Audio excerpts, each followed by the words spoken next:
Marie-toi, mon vieux, marie-toi. Oh, je te remercie, je suis déjà marié avec la Lison, moi ça me suffit, comprends-tu? Une locomotive. Nous voilà mariés avec une locomotive maintenant. Oh. Voilà. C'est drôle, ce nom que vous lui donnez, la Lison. Ah, bah quand on aime quelqu'un, on n'a pas idée de l'appeler avec un numéro, hein? Tu peux monter? Bonjour à tous. Voilà, aujourd'hui je vais vous parler d'un sujet brûlant, la SNCF, les trains. On peut résumer l'intervention d'Édouard Philippe comme ça. Le constat est alarmant, la SNCF va extrêmement mal, ça coûte énormément d'argent de la laisser en l'état où elle est, et les syndicats vont avoir la possibilité de discuter, mais si le résultat de la discussion n'est pas l'idée première de ce qu'a décidé le gouvernement agira par ordonnance. Voilà, en fait, c'est très simple. Soit vous acceptez ce que le gouvernement a dit, soit de toute façon, il le fera quand même. Voilà où on en est avec la SNCF. Vous avez derrière moi une ligne de chemin de fer qui est tout près de chez moi. Elle est à même pas 100 mètres de chez moi, et de ma fenêtre, je la vois. Cette ligne, c'est la ligne qui va de Paris à Toulouse, et qui continue quelquefois jusqu'en Espagne. Donc moi, je suis bien placé pour savoir quel train passe sur cette ligne, puisque je le vois de ma fenêtre, je vous l'ai déjà dit. Alors le premier constat, c'est qu'il n'y a quasiment plus jamais de train de marchandises. Quasiment plus aucun. Alors ça, je ne sais pas, mais il me semble que si on utilisait les rails et le train pour transporter des marchandises, comme ça se faisait avant, ça ferait déjà une rentrée d'argent. Enfin, je pense, ça se paye, c'est un service payant. Bon, on a supprimé tout ça au profit des camions. Les camions, ça a tous les défauts possibles, ça pollue. Les employés sont pour la plupart des travailleurs détachés, ça gêne la circulation. Enfin, les camions, il n'y a pas beaucoup d'avantages à utiliser les camions, alors qu'utiliser le train de marchandises, ça avait tous les avantages. J'ai vu notamment l'année dernière, la veille du 14 juillet, un train de marchandises qui transportait tous les camions de l'armée, qui allaient sur Paris, je pense, pour faire le défilé. Et il était interminable, ce train.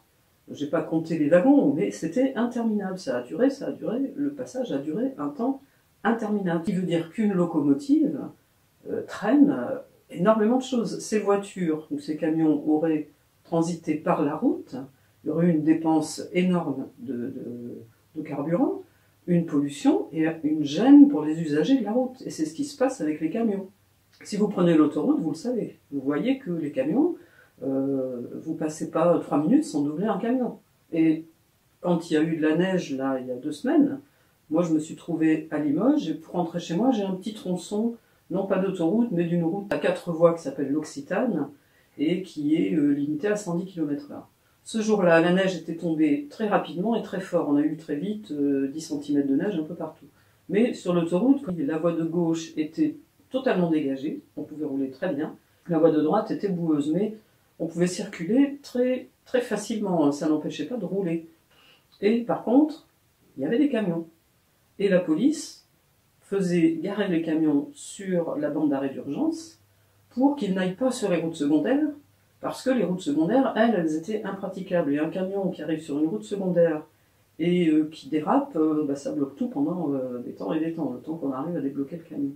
Donc, voilà, dans un cas comme ça, les marchandises qui étaient dans les camions, si elles avaient été transportées par le train, là, on n'aurait pas eu ce problème. J'ai mis exactement 1 heure, à 10 à l'heure, pour faire le tronçon d'autoroute entre Limoges et la sortie vers Ambazac.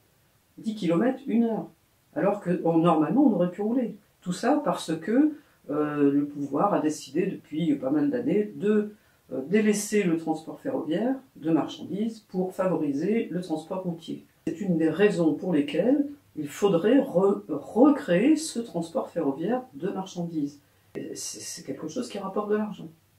Voilà. Ça serait une des solutions. Une politique a été mise en œuvre systématiquement, avec méthode, avec application, avec acharnement, avec obstination, année après année. Personne ne peut dire qu'il est pris par surprise quand vous entendez dire qu'on arrive à la phase finale de la liquidation de la SNCF. Parce que ça fait des années qu'il la planifie, qu'il l'organise morceau par morceau. démanteler, privatiser, supprimer des voies, mettre des cars à la place des trains. Je ne connais pas, dans mon entreprise, un cheminot qui n'est pas attaché à son statut. On essaie d'instaurer dans la tête des gens que ce statut est un privilège. Si on a un statut comme celui-là, 1, on le paye avec nos cotisations. 2, eh bien c'est parce qu'on travaille en horaire décalé, 365 jours par an, il faut le dire aussi. Et puis 3, et c'est le plus important, c'est que ça garantit aussi un niveau de sécurité important. Parce que dans le statut, et c'est une chose dont personne ne parle, il y a une formation. Les cheminots sont formés par leur entreprise. Et c'est cette formation d'un haut niveau qui garantit la sécurité des circulations. Le Premier ministre se lève, l'air digne et grave. J'ai observé que le train met 20 minutes de plus maintenant qu'il y a 50 ans pour aller à je ne sais pas trop où. J'ai noté que le train met 15 minutes de plus. J'ai noté que, les autres derrière. Ce service ferroviaire n'est pas à la hauteur des attentes des Français. Mais la faute à qui? Qui c'est qui nous a mis dans cette situation? Et ils osent revenir en disant, bah, écoutez, ça va pas. Alors, où sont les messieurs ça va pas et les madames ça va pas qui ont créé cette situation? Et justement, ils les ramènent. On les a sortis par la porte, ils les ramènent par la fenêtre. Voici monsieur Spinetta, qui a déjà ruiné Air France, et Areva, l'homme qu'il fallait trouver pour venir ruiner la SNCF. Et au premier rapport, bam! Il a eu une idée géniale. Ça va coûter moins cher s'il y a moins de trains. D'accord. Alors, si on supprime tous les trains, ça coûtera plus cher du tout. Et voilà. Ce qui va se passer, ce qui est dans le rapport Spinetta et ce qu'il préconise, c'est en fait une déréglementation totale de notre système ferroviaire. 9000 lignes, 9000 km de lignes abandonnées sur 28 000. Un tiers du réseau abandonné. Ça touche le quotidien de tout le monde. Cette bataille du rail qui s'engage, c'est une bataille d'intérêt général. C'est une bataille d'intérêt général. Les gens aiment la SNCF. Contrairement à ce qu'on entend dans tous les médias principaux en France, les gens aiment la SNCF. Qu'on ne peut pas à la fois remplir la poche des uns, vider celle des autres et que tout continue à fonctionner comme avant. Vous vous étonnez que des gens ne supportent plus rien. Ils se disent, mais nous, tout nous a été pris.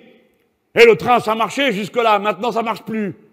Et l'école, pourquoi il n'y en a plus? Et la poste, pourquoi il n'y en a pas? Qu'est-ce qui se passe? Ce pays n'a jamais été aussi riche, l'autre non plus. Et nous autres, vous autres, qui avez produit tout ça, vous vous demandez où c'est passé? Pourquoi tout est vide? Où est la vie? Pourquoi les jeunes sont partis? Quoi qu'en croient les puissants, les importants, les bien parlants, non. Le peuple français n'a pas baissé la tête. Alors la solution qu'a trouvée le gouvernement, elle est extrêmement simple en fait. C'est encore diminuer les salaires, diminuer la sécurité d'emploi des gens. Alors ceux qui sont déjà cheminots le resteront, ils peuvent quand même pas revenir en arrière, mais toutes les nouvelles personnes qui vont être embauchées le seront à titre précaire, parce qu'on va en profiter pour ne pas leur faire des contrats à durée indéterminée. Ce sera peut-être des intérimaires, ce sera peut-être des travailleurs détachés, qui sait. Mais il n'y aura plus le statut de cheminot. Et le statut de cheminot, c'est pas un hasard, s'il y a un statut de cheminot, ils ont acquis des droits, ce sont des droits. Ils ne sont pas avantagés par rapport aux autres, c'est les autres qui sont désavantagés par rapport aux cheminots. Donc comment on fait dans une société logique? On essaie d'aller vers le meilleur. On n'enlève pas le bien pour descendre vers le mal. Et c'est ce qu'ils font. Il y a quelque chose de bien qui a été créé, le statut des cheminots, c'est quelque chose qui est vers le haut. Et on prend quelque chose du haut et on le rabaisse à la précarité des autres. Voilà, c'est ce qu'ils veulent faire. Alors qu'un gouvernement qui prend soin de son peuple, normalement, fait le contraire.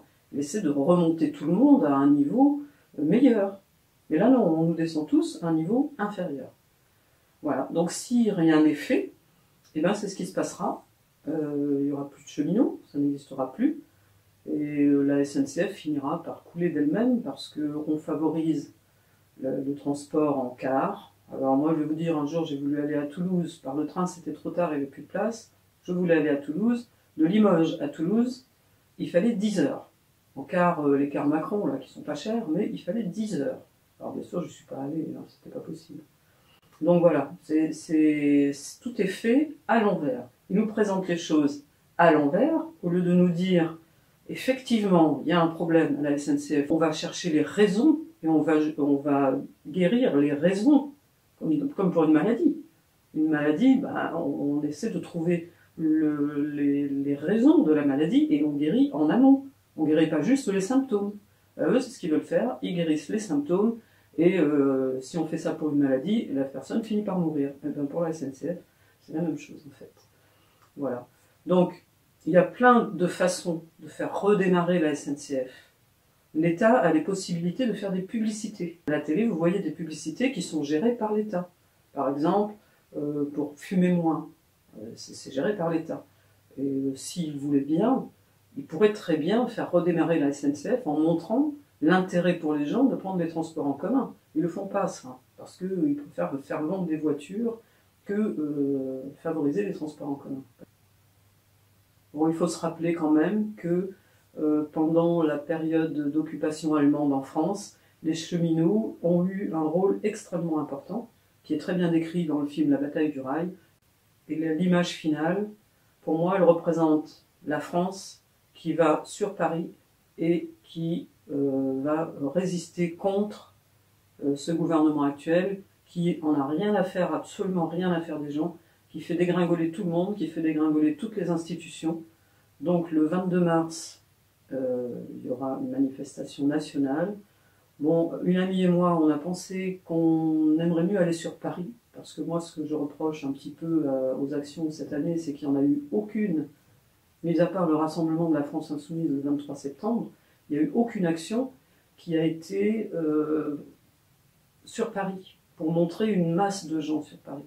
Voilà, ça c'est un peu dommage, parce que les médias en profitent pour dire qu'il n'y avait personne nulle part. Ça, c'est pas bon du tout. Moi, je rêverais que les cheminots, ce 22 mars, affrètent les trains, les mettent gratuits depuis toute la France vers Paris. Il faudrait arriver à une action comme ça, une action de force, quoi, montrer qu'on est tous là. Et voilà, je ne sais pas ce qui se fera. Si nous, on voit qu'on peut aller à Paris, on va y aller. Sinon, on manifestera comme on fait d'habitude à Limoges. Mais franchement, il faut que quelqu'un se décide à faire une grande manifestation sur Paris avec tout le monde, les chômeurs, les retraités, les fonctionnaires, les travailleurs qui pourront venir, tout le monde, quitte à faire ça un samedi ou un dimanche.